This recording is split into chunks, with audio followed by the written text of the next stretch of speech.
Fala pessoal, a gente está trazendo aqui hoje uma análise fundamentalista histórica sobre a Casas Bahia. O formato vai ser um pouquinho diferente do que a gente tem feito nos outros vídeos, a gente vai quebrar ela em vídeos um pouco mais curtos. Esse vai ser o primeiro e vai ser um pouco mais geral, dando um overview como um todo na tese. Tá? A gente vai ter outros vídeos onde a gente vai ter mais detalhamento. Bom, começando aqui, primeiro olhando os preços rapidinho, tá? A gente vê que desde 2011, a gente puxou os dados aqui, ela negociava aí em torno de R$ 100 por ação. Na época aqui da pandemia, ela teve primeiro uma queda inicial, mas depois recuperou bastante, chegou a negociar até acima de R$ 400 por ação. E isso caiu bastante. Hoje o preço aí está em torno de R$ 3 por ação, mais ou menos. Tá? Desde 2011 ela caiu 98%, só nos últimos 12 meses caiu 63%. A gente comparou ela com a Magalu, tá? Que é o player mais próximo, comparável a ela que está listada na bolsa. A Magalu também teve uma elevação aqui na época da pandemia e uma queda após isso, tá? Mostrando aí que talvez na época da pandemia as coisas estivessem muito mais otimistas do que estão hoje. Em relação a esse setor e a atuação aí das empresas no marketplace, e agora caiu bastante, tá? Bom, olhando para a liquidez, nessa época aqui da pandemia teve mais negociação, tá, na Casas Bahia, mas depois ela já caiu aqui abaixo da Magalu e hoje caiu bastante, tá? Acho que ela está sendo negociada aí, acho que geralmente abaixo de 5 milhões por dia, enquanto Magalu ainda é bem negociada, tá? Acho que em torno de 100 milhões aí por dia. Em termos de volatilidade, a Casas Bahia é um pouco mais volátil, tá? Cerca de 20% mais volátil que a Magalu. Bom, desde 2011 a Casas Bahia caiu 98%, últimos 12 meses caiu 63%. Magalu também a gente vê aqui no gráfico vermelho também teve uma queda bem expressiva, aí desde os picos, quando valia 200, hoje está valendo cerca de R$ 10. Tá? Em termos de liquidez, a Casas Bahia teve os picos de negociação aqui durante essa fase pós-pandemia, tá? E acabou caindo bastante depois, a Magalu ficou bem mais negociada, tá? A Magalu acho que negociada mais de 100 milhões por dia, e a Casas Bahia aí está em torno de abaixo de 5, tá? Então é uma ação que está bem esquecida comparada à Magalu, tá? A Magalu é uma empresa também que não está passando por tanta dificuldade quanto a Casas Bahia, tá? Em termos de volatilidade, ela é só um pouco mais volátil que a Magalu, tá? Cerca de 20% mais volátil. Vamos passando aqui, esse é um resumo geral executivo aqui da análise completa. O que está acontecendo? A Casas Bahia retomou essa marca icônica, né, Casas Bahia, em 2023, iniciando um plano de transformação focado em recuperar a rentabilidade e gerar caixa. Depois de ter passado ali por um período de expansão agressiva no marketplace digital entre 2020 e 2022. A companhia, então, redirecionou seus esforços de volta para a estratégia que ela chamou de Back to Basics, de volta ao básico, né, que é focar onde ela já fazia bem o negócio e não inventar de expandir muito para novos negócios como marketplace. Priorizando então as categorias core de eletrodomésticos, TVs e móveis, onde ela tinha e tem liderança de mercado e vantagens logísticas competitivas. A execução desse plano então envolveu ajustes severos, como encerramento de lojas, mais de 90 lojas, que tinham margens negativas, redução significativa do quadro total de colaboradores. Simultaneamente, ela buscou uma reestruturação profunda do passivo, tá? Incluindo um processo de recuperação extrajudicial, que a gente vai comentar mais, onde reperfilou 4,1 bilhões de dívidas, alongando prazos de pagamentos super longínquos, mas também convertendo boa parte dessa dívida em capital próprio, que causou uma diluição bem significativa dos acionistas da companhia. No campo competitivo, ela está se mantendo relevante, né, através de uma plataforma que a gente chama omnicanal. Quando a gente fala omnicanal, a gente quer dizer que ela está atuando tanto no meio físico quanto no digital de forma integrada. Com mais de 1.000 lojas físicas que funcionam como hubs estratégicos, tanto para vendas quanto para concessão de crédito e logística. Um diferencial crítico reside na logística de itens pesados, que atua como barreira de entrada para concorrentes puramente digitais, e no modelo de crediário próprio, o carnê, fundamental para fidelizar o público de baixa renda e gerar receita financeira adicional. Financeiramente, embora os resultados operacionais tenham melhorado com essa estratégia aqui como um todo, com margem EBITDA atingindo mais de 8% em 2025, o lucro líquido está bastante pressionado e permanece bem pressionado devido às elevadas despesas financeiras. O balanço ele reflete o desafio de reequilibrar a desalavancagem via conversão de dívida em capital, que está acontecendo, isso está ajudando, que fortalece aqui a estrutura patrimonial, claro que ao mesmo tempo dilui os acionistas, mas também a gente está vendo que talvez isso não seja puramente suficiente. Vai depender de outros fatores, como a gente vai ver, uma redução de taxas de juros, não só da Selic, que a gente está falando, mas dos spreads praticados com a Casas Bahia, que estão muito altos e estão drenando praticamente todos os recursos que eles estão conseguindo economizar com esse plano de reestruturação operacional que eles implementaram aí desde 2023. Em linha com isso, as altas taxas de juros praticadas nas linhas de financiamento intrínsecas ao negócio, risco sacado, o CDCI e desconto de recebíveis, as quais vêm sendo aumentado ano a ano pelos credores, que hoje também são controladores indiretos, com cerca de 90% do capital, vem drenando recursos economizados pela companhia e a geração de caixa permanece pressionada. Bom, vamos evoluir aqui para entender melhor o que está acontecendo. Esse quadro que consolida bem os pontos positivos e negativos, tá? Então a gente vai começar falando da esquerda aqui dos fortalezas da companhia e depois a gente passa para as fraquezas. O que enxerga como fortalezas? Primeiro, a plataforma omnicanal deles com market share aproximado de 19% no Brasil nas categorias core, tá? Market share bem relevante, sendo 26% em lojas físicas e 13,7% no online, mostrando aí que eles têm potencial de crescimento no online. A infraestrutura logística nacional robusta deles e a ampla rede de lojas permite uma capilaridade logística eficiente, também uma fortaleza da companhia. Experiência aqui em logística pesada, né, de logística de geladeira, fogão, itens que são pesados, que é uma especialidade aqui do Grupo Casas Bahia. Uma barreira de entrada aqui para a entrada de outros concorrentes que são meramente digitais, tá? Então a logística aqui não é que nem movimentar uma caixa de 500 gramas. Você está movimentando um item de 50 quilos que possui outras dificuldades logísticas. Não é a mesma coisa que o Correios faz no dia a dia ou que o Mercado Livre faz toda hora. Liderança de marca, ela tem marcas icônicas como a Casas Bahia em si, o Ponto Frio, com mais de 70 anos de história. Ela está há 19 anos consecutivos ganhando o prêmio Top of Mind em lojas de móveis eletroeletrônicos, que são os segmentos core da companhia. Ou seja, quando alguém pensa em comprar eletroeletrônico ou móveis, pensa na Casas Bahia, de forma geral, para a população como um todo aqui.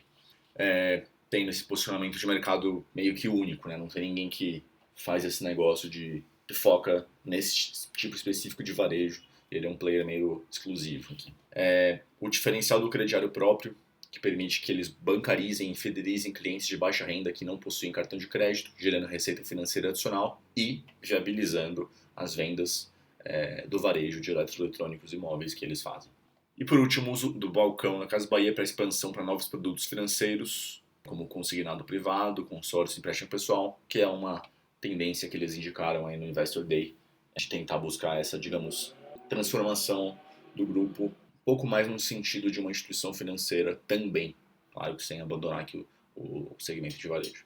Bom, passando agora para as fraquezas, as primeiras duas aqui intrínsecas ao negócio de varejo, né, grande parte do faturamento é o do varejo, segmento de negócios considerado pouco sujeito a vantagens competitivas e poder de mercado e sujeito a uma alta competição, que é esse segmento também, além disso, né, de ter uma competição mais acirrada aí, ela está sujeita a uma sensibilidade macroeconômica. Quer dizer, quando a gente está passando por um ciclo econômico mais complicado, ou seja de juros altos ou de economia não performando tão bem, isso pode resultar em menos vendas. Por quê? Porque de um lado as pessoas precisam ter renda para comprar e do outro as pessoas precisam contratar crédito para comprar a Casas Bahia. Então, o ciclo influencia bastante aqui a performance das vendas da companhia, que é essa concentração aqui em categorias cíclicas, né, que a gente falou, eletrodomésticos e imóveis. Outro ponto que a gente acha negativo aqui é a ausência de dono. Dono a gente diz uma família, um empresário que seja o dono e decida e faça aí essa, não a gestão minuciosa, né, mas o pensamento estratégico da companhia, pensando no patrimônio próprio dele. Quando a gente vai se caracterizar uma empresa, não é da nossa análise, tá? A gente pensa que isso é um ponto muito positivo, ter o empresário que está ali pensando no negócio a longo prazo e não ter só ali executivos que eventualmente podem estar pensando mais no bônus do que no negócio daqui a 20 anos, ou ter ali acionistas institucionais que enfim, tem também seus outros tipos de próprios incentivos, além de ver um negócio performando bem daqui a 20, 30 anos. Os donos hoje são, então, é um fundo, basicamente, que tem 90%, gerido pela Mapa Capital, mas que os cotistas desse fundo são, basicamente, os bancos Bradesco e Banco do Brasil. Esses atuais controladores, eles vêm drenando recursos da companhia através de linhas de financiamento. Eles apoiam a companhia em outros tipos de financiamento, né, que são risco sacado, onde financia-se ali a conta de fornecedores, o CDCI, que financia o crediário, para a companhia poder ofertar esse crédito para os seus clientes, e desconto de recebíveis, quando ela tem recebíveis de cartão de crédito, por exemplo, ela pode descontar isso e receber esses recursos antecipadamente, ajudando aí o seu ciclo de caixa. Os custos dessas linhas aumentaram muito, e isso está drenando todo o caixa que ela está gerando, economizando depois dessa transformação operacional que ela está implantando. O que é um pouco estranho, né? Porque, por um lado, a gente parece ter um pouco de um conflito de interesse aqui. Tem um acionista que tem 90% do capital e tem outros acionistas que têm 10% do capital, e os acionistas que têm 90% do capital e que decidem tudo estão colocando taxas muito altas, e a companhia, controlada porque tem 90% do capital, está aceitando essas taxas muito altas, e praticamente todo o recurso que está sendo gerado para a companhia está indo para essas linhas de dívida. Então, quer dizer, a companhia parece estar sendo sugada. A gente vai ver isso com mais detalhe quando a gente olhar as demonstrações financeiras. Outro ponto aqui é o risco de diluição significativo. Tá, já aconteceu aqui boa parte desse risco e vai acontecer um pouco mais, que é a conversão de dívida em equity. Está prevista acontecer mais uma.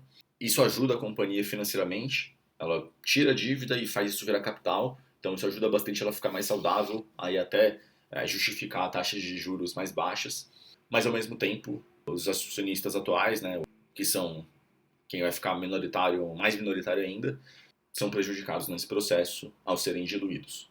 Mas ao mesmo tempo, vale dizer, beneficiados porque a companhia fica com menos pressão financeira. Outro ponto bem negativo aqui é a pressão vendedora nas ações. Então, como os credores que estão convertendo, eles não têm característica de manter essas ações a longo prazo, daqui a 20, 30 anos, o negócio desses caras não é varejo, eles tendem a vender essas ações. O próprio acordo de conversão da dívida em equity há um cronograma de quanto que eles podem vender a cada período. Então, existe a intenção desses credores venderem. O que quer dizer? Quem tem 90% do capital está buscando vender essa participação. O que vai acontecer? Tem uma pressão vendedora nas ações. Cara, 90% está à venda, entendeu? Se tivesse ali um controlador, que fosse 50% mais um, segurando a empresa, pensando na empresa daqui a 20 anos, querendo manter essa empresa por 20 anos, já seria um cenário muito diferente aqui. Então a gente acha que esse cenário aqui como um todo é negativo para quem busca investir e pensar na empresa, na Casas Bahia a longo prazo. Outro item que vale mencionar aqui, que é a Operação Ícaro do Ministério Público, tá, que investiga grandes empresas, incluindo a Casas Bahia, em antecipações ilegais de créditos do ICMS, mediante propina. Isso está em fase de investigação e não tem nada concluído ainda. A gente colocou como fraqueza porque sempre está envolvido em algum esquema de corrupção, pode gerar um dano reputacional ou danos financeiros, multas, que podem acabar impactando a companhia. Então, é uma fraqueza que está colocada, essa é uma notícia razoavelmente recente, então está mencionada aqui como uma potencial fraqueza.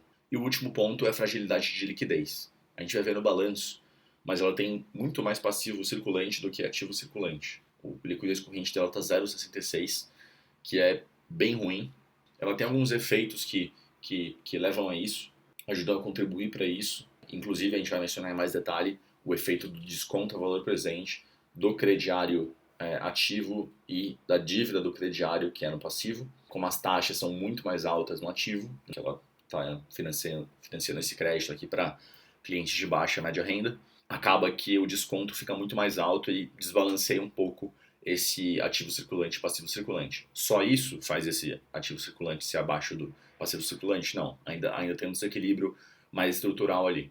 Então esse a gente enxerga aqui como uma questão mais relevante. A questão de liquidez é talvez hoje a principal fraqueza do grupo. Vamos passando aqui. Visão geral dos números. Desde 2022 até 2025 aqui, a gente vê que a companhia ela foi enxugando em linha aquele plano de reestruturação, mas em 25 já começou a crescer de novo. Então ela fechou a loja, saiu um pouco do 3P e agora em 25 já voltou a crescer de novo. Pelo que eles falaram aí nas teleconferências, no Investor Day, estão pensando até em estudar, abrir novas lojas e continuar expandindo aí no digital. Quando a gente olha para a EBITDA, e aqui a gente colocou ajustado, reportado pela companhia, reportado aqui nas DFs, a gente vê como ela teve performance bem pior aqui em 23 e 24, mas já mostra aí crescimento de novo em 25, atingindo aqui 2 bilhões e meio, 2 bilhões e 400 milhões de EBITDA, com margem aí em torno de 8 a 9%. Do lado do lucro líquido, apesar dessa melhora operacional aqui, ele está bem abaixo, né? Ele chegou a menos 3 bilhões. Tem dois grandes efeitos aqui. Primeiro, um efeito não recorrente, que é um impairment que ela realizou num ativo que ela tinha de tributos a recuperar. Então esse impairment aconteceu porque tinha muito tributo a recuperar ali devido aos prejuízos históricos e ela fez uma reanálise e viu que nas projeções de ter lucros para o futuro, ela não via a possibilidade de recuperar tanto esses créditos fiscais no horizonte de tempo que é viável eles serem recuperados pela lei. Então ela realizou esse impairment de 1,5 bilhão desse ativo que impactou o lucro aqui 1,5 bilhão. Ainda assim, o lucro líquido seria negativo, né? Seria um prejuízo, mesmo sem esse impairment, por conta das despesas financeiras, que estão altíssimas. E aí, de novo, estão altíssimas nas linhas que são intrínsecas ao negócio da companhia. Financiamento da conta de fornecedores, que é o risco sacado, financiamento do crediário, que é o CDCI, e desconto de recebíveis. Essas taxas aumentaram muito, como a gente vai ver, e isso aí está drenando praticamente todo o resultado da companhia. A gente já comentou sobre a liquidez corrente, a gente vai pular aqui agora, tá? Mas tem piorado aí nos últimos períodos. Sobre a dívida, com as conversões, ela melhorou. Então ela foi aqui, a gente está olhando um conceito de dívida ampliada, tá? Somando aqui tanto a dívida padrão, aqui as debêntures, os empréstimos de financiamento diretos, quanto o CDCI, o financiamento do crediário, o risco sacado e os FDICs, que é uma nova tipo de financiamento que eles passaram a tratar a partir de 2025. Quando a gente olha para essa dívida ampliada, ela era 12 bilhões e meio em 22, manteve aqui mais ou menos a mesma coisa em 24, já reduziu para 10,5 pós-conversões de dívida em equity em 2025. Quando a gente olha para a dívida líquida, descontando caixa, então ela saiu de 10,5 para cerca de 9. E quando a gente compara com o EBITDA, saiu de 4,4, teve um pico em 6,6 e caiu agora para 3,5. Então está melhorando. Olhando para o fluxo de caixa, aqui embaixo, a gente vê que ela parece gerar mais caixa aqui antes, né, em 22 e 23. Mas isso está impactado por alguns fatores aqui. Especialmente despesas financeiras mais baixas naquela época, com menos spread que os credores estavam cobrando dela, com uma taxa de juros básica da economia, Selic, mais baixa, mas também outros efeitos aqui, que era uma redução de estoques, queimando estoque então para gerar mais caixa, não recompondo esse estoque no mesmo montante, então gerando mais caixa operacional, e também fazendo muito desconto de recebíveis. Inflacionou um pouco essa geração de caixa nesses períodos. Agora, em 24, caiu para 1 bilhão e 25 caiu para menos de 300 milhões. O que aconteceu aqui?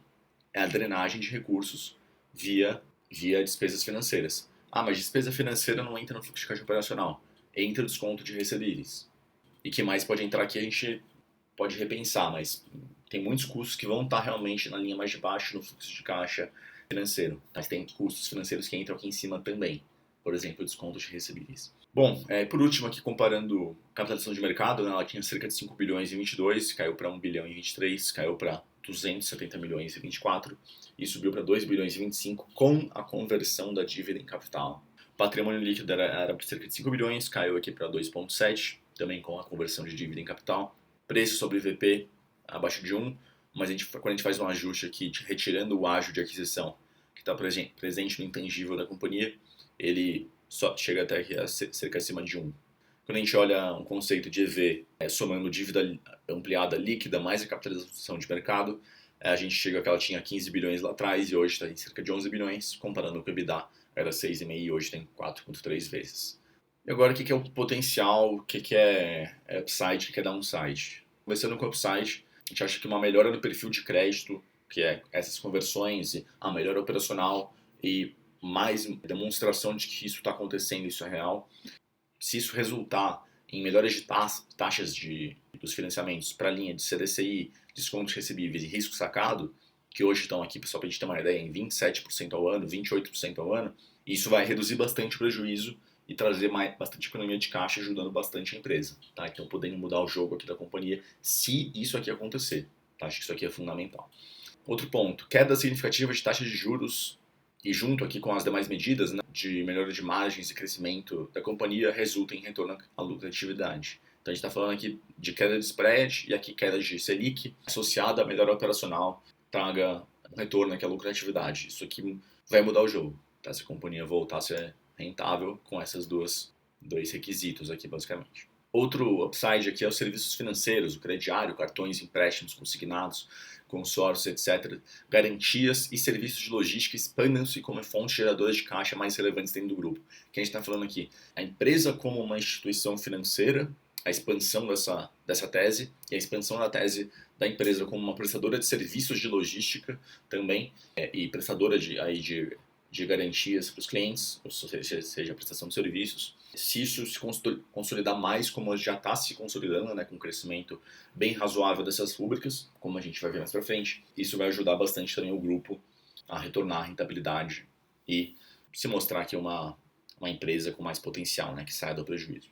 E por último aqui, as medidas econômicas aqui, como a ampliação da faixa de isenção do IR, contribuem positivamente para a dinâmica de consumo nas categorias core da companhia e uma diminuição da inadimplência no crediário. Isso também ajudaria bastante a companhia. Agora passando para o downside, primeiro, se os custos financeiros sejam mantidos altos pelos credores e controladores Bradesco e Banco do Brasil, drenando os recursos economizados pela companhia, que foi o que aconteceu ao longo de 2025. Se isso acontecer e permanecer, dificilmente a companhia vai conseguir sair do buraco. Num cenário catastrófico aqui, digamos, poderia ser, por exemplo, que esses bancos estejam fazendo essa drenagem da companhia porque eles não veem valor no longo prazo. Então eles estão, digamos, rapando ali para pegar tudo que eles conseguem antes que vire uma casca que não tem nada a empresa, como é, por exemplo, a Oi hoje em dia. Passando para o próximo aqui, as contingências jurídicas não provisionadas que têm perda possível se materializem, que tem um valor não provisionado de 11,7 bilhões, dos quais 9,6 bilhões são referentes a tributos e 1,8 bilhões referentes a trabalhistas, sem compensação com os devidos créditos tributários que a companhia possui. Ou seja, se tiver drenagem de caixa aqui, ou mesmo via resultado, se ela fizer a compensação desses débitos, ela pode ser prejudicada. Quase todas as empresas grandes aí com bastante histórico costumam ter bastante contingência jurídica não provisionada, mas é sempre um risco. Pode ser que essa não está provisionada porque foi avaliado que ela tem uma perda não é tão provável nesse processo, mas ao mesmo tempo isso depende se essa avaliação de probabilidade da perda foi bem feita ou não foi bem feita. Tá? Isso pode variar de empresa para empresa. Outro item aqui é o aumento da adimplência na carteira do crediário. Se isso acontecer, isso vai resultar em perdas financeiras nessa linha de negócio, prejudicando aí a rentabilidade. Outra coisa que pode prejudicar aqui é a aprovação da proibição da escala 6x1, que a empresa poderia ser prejudicada caso isso aumente a despesa de SG&A. Não quer dizer que a gente é contra essa mudança. E por último aqui, a manutenção ou elevação da taxa de juros básica, Selic, ao longo de 26 nos próximos anos, pode pressionar ainda mais o fluxo de caixa. Bom, esse é o resumo mais geral aqui da companhia. Agora a gente vai entrar numa descrição mais detalhada, que a gente talvez deixe aqui para outro vídeo.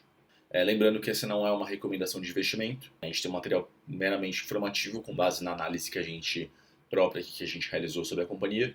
Caso vocês tenham gostado do vídeo, por favor deixem um like, se inscrevam no canal para incentivar que a gente continue fazendo esse material para vocês, tá bom?